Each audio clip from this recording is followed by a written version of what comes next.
Nintendo 64 back in 1997 had some pretty amazing games that year. So if you already had your Nintendo 64, here are the games you were playing back in 1997.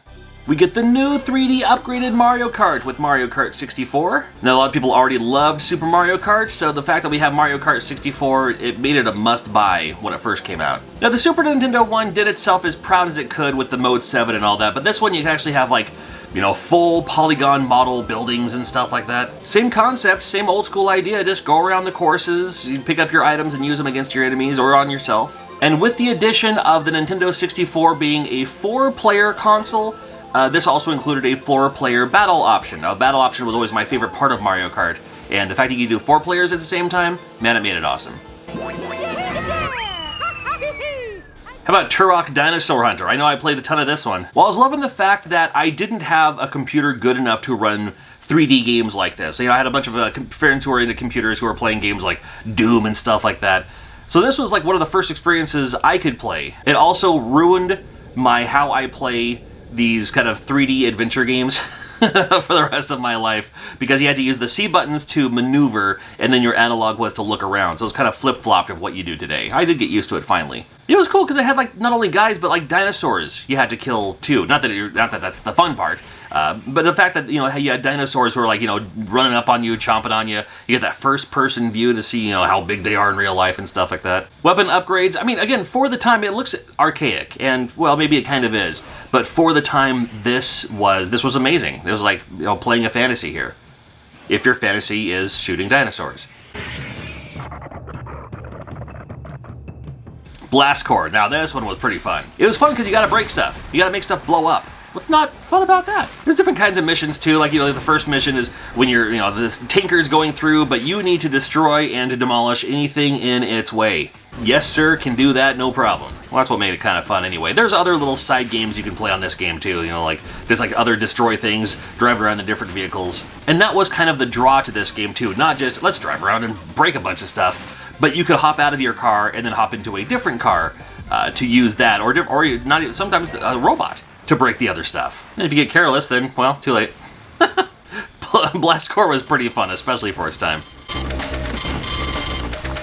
Interesting too, so far have you noticed there's no Capcom, there's no Konami. Speaking of Konami, I'm trying to beat them in subs. Make sure you're subscribed. Let's see if we can take them down.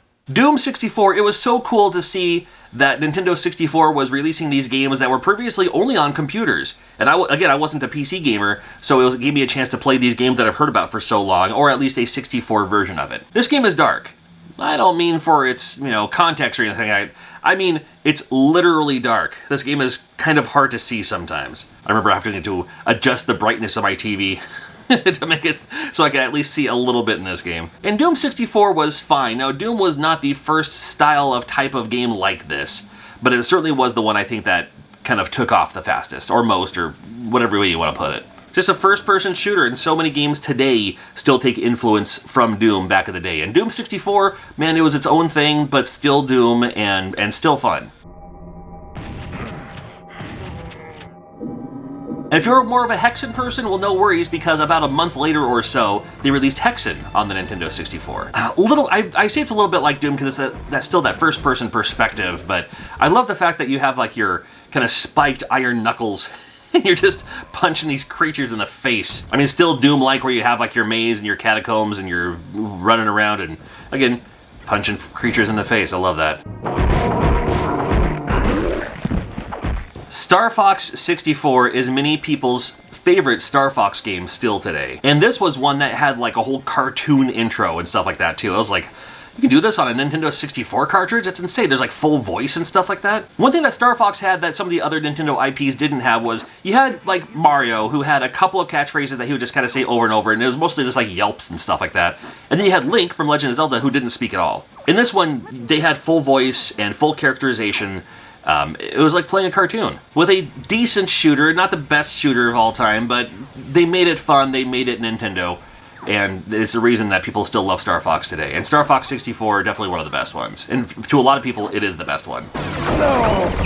Those who cross Andross will die! Anyone else couldn't wait to play Tetris Sphere just because it was like Tetris, but like 3D, spherish, whatever. Well, whenever a video game console launches, I always try to find a puzzle game, because puzzle games are that perfect game to go kind of in between the cool games, but puzzle games can have an unlimited gameplay value and stuff like that. And this game just played weird, it played awkward, it wasn't great, it wasn't that fun most of the time. You know, maybe, hopefully you rented it and not have purchased it. No other video games at the time mattered when GoldenEye 007 came out, because that was the game that everybody was playing. Very cool for its time, because you got that first-person perspective and you're going around and everything, but really, at the end of the day, it was all about that 4-player battle mode. And GoldenEye 007, you could do that 4-player split screen on your, you know, sometimes on a little 13-inch, you know, TV that you have, but it worked, and it still ran pretty good. I was a big fan of Extreme G. Not the biggest fan of Extreme G, but I certainly played it because I loved Wipeout on the PlayStation. F-Zero X didn't come out yet, but this one reminded me a lot of a Wipeout. Just like ridiculously fast, like faster than it needs to be. Couple of upgrades you can pick up here and there. But it was just another racing game you could play. And the fact that you could change the perspective to as if what you're seeing, so when you're going around corners, the whole screen kind of tilts left and right, well, that's hard to play that way. But it's cool that it gave you the option. Later in 1997, we had Mischief Makers. This is from Treasure Enix. The Treasure Enix games play like anime. I just love the art style, love the animation that these games always came with. This game, a little confusing, like when it first came out, because you're like, oh, it looks like a side-scrolling game. You kind of figure it might be, you know, might play like a Mario, or maybe even play like a Mega Man game or something like that. It plays like its own thing. I mean, the levels are a lot shorter than you would expect. And it's a whole lot of, like, not shooting stuff, but like grabbing stuff and throwing it, or grabbing something and throwing it yourself. This game certainly has a charm factor, but it certainly also has a learning curve factor. And once you figure it out, not so bad, but this game was kind of fun to check out. It was certainly unique, and I was like, oh cool, here's a Nintendo 64 game that's 2D. You don't need to, every game doesn't need to be 3D. We can bring it back to 2D, and it'll be just fine. Well, here we are. The Nintendo 64 has been out for about a year now. We still don't have a Tekken game. We're not going to get a Tekken game, but we don't have a Street Fighter game. But we do have Clay Fighter, and Clay Fighter is kind of familiar. Then you turn Clay Fighter, you turn it 3D. It's a 3D element, but you're still it still plays more like a 2D fighting game. Clay Fighter 63 1/3, I get it. I mean, it's the fun, it's the comedy, it's the, yeah, you know, all right. It was the thing to play. Maybe you rented it or something, but it was something to play in 1997. Well, we had Doom, we had Hexen, you may as well have Duke Nukem 64 now. I did play Duke Nukem 3D a little bit on my friend's computer when he had it. But to many people, this may have been their first Duke Nukem experience, and not a bad one. It plays pretty well on the Nintendo 64. You still get those famous catchphrases. I liked Duke Nukem because it took place in a proper city. So many other shooting games took place in, again, like, you know, like the depths of hell, or catacombs, or castles, or something. And this one's like, takes place on the street. So I can relate to that, go to the movie theater and stuff. But it has the Ash from Evil Dead and the Roddy Piper attitude, which made it kind of fun just to hear what he's gonna say next. And nothing wrong with this game. So now later in 97, you're already kind of done with Cruisin' USA. So now you have San Francisco Rush Extreme Racing. Dare I say, better than Cruisin' USA, because it is. Well, in my opinion anyway. It's just another racing game at the end of the day. It's another racing game, but I don't know, there's something fun about this one, and I don't know, maybe it's all the checkpoints along the way. or something. Fun, yeah, it's fine. It's a racing game. What else can you say? Earlier in the year, we had Mario Kart 64. Later in the year, we had Diddy Kong Racing. Now, I prefer this over Mario Kart 64. I like the battle mode in Mario Kart 64 more, but as far as the racing element goes, I kind of prefer this one. It'd be kind of nice if they did this kind of like open world adventure element for a Mario Kart game. Kind of like how they do for Splatoon, where you can like walk around or, you know, whatever. Like in this one, you just kind of drive around and then you go through the door to get to the next stage. Well, a lot of their other 3D platformers kind of played like this too. So you can see where to go, but maybe you can't go in that race yet until you get enough, you know, things to get through. Balloons in this case. Again, same concept of a Mario Kart. You just zip around these corners. You get some upgrades too if you'd like. But the fact that you had a few different modes of transportation where you had your cart, there's even like hovercraft levels where it's like, you know, so you got a little bit of a wave race idea going on. That's kind of fun to do, the hovercraft. And then my favorite, and maybe yours too, was the fact that you actually fly too. Why not just fly all the time? You could have a kart racing game and have them all be airplanes or gliders or something. That's kind of fun. Diddy Kong Racing was pretty sweet to have. Diddy Kong Racing was pretty sweet to play.